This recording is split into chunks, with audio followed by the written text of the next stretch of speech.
মা অতটা পথ যাবে, দুটো ভাত বেড়েছি, খেয়ে যাও। বাবা আমি হসপিটাল ক্যান্টিনে খেয়ে নেবো, তুমি এত চিন্তা করো না তো। Tata, bye bye.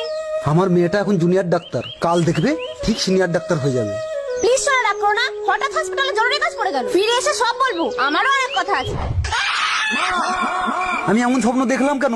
মেয়ে মনে হয় কোনো বিপদে আছে। সকাল তো হয়ে গেল, মনটাও বড় কুগাইছে। যাই দেখি একটা ফোন করি তো। আপনি কি শুলি মণ্ডলের বাবা? হ্যাঁ, কেন কি হয়েছে? সরি, আপনার মেয়ে আর আমাদের মধ্যে নেই। The person you're calling is not answering. Please try later.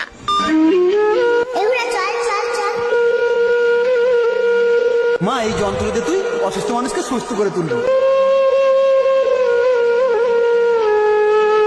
কিরে মন খারাপ করে বসে আছিস কেন? মা আমাদের মেয়ে হয়েছে। এ তো খুশির খবর। কিন্তু মা এই সমাজে নারীরা তো অসুরক্ষিত।